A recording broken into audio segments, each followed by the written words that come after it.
So the true testing in life and in combat is when things are against you, when the adversity strikes, when you're exhausted, when you're tired, when those challenges set in. So the challenge in the military training is that we have to have our professionals achieve brilliantly in the worst case scenario. When everything goes wrong, can they endure that stress? And so one of the ways that we do that is we focus in on stress inoculation.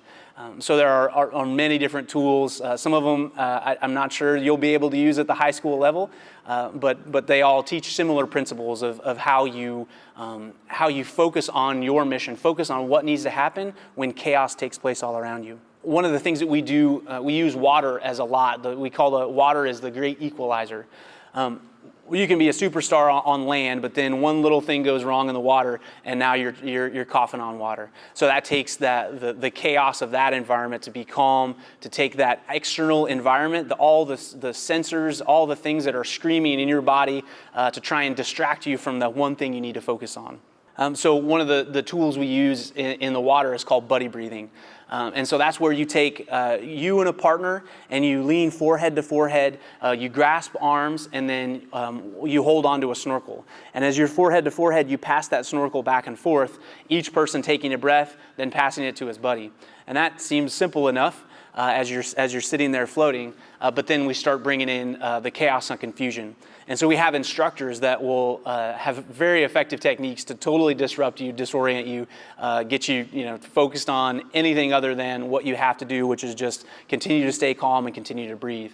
So some of the things, you'll see, there's lots of chaos in situations, but there's also actually some of the worst instructors are the ones that are the calmest.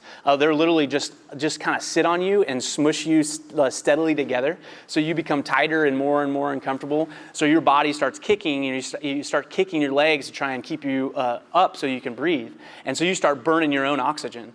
And that's I think. In coaching, that can be some of the challenge sometimes. You think in order to really dial up the stress on your team that you have to be screaming and yelling or tearing folks down. Actually not the case at all.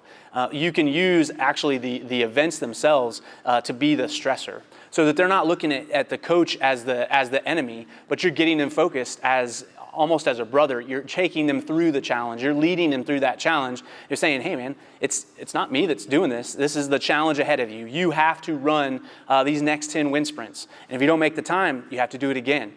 It's your performance that is focused on whether or not you can achieve and overcome these things. So that calm, that coach that can still continue to mentor and coach and encourage while doing sometimes some seemingly sadistic things as you're putting them through that stress and that pain as they're learning to adapt and overcome.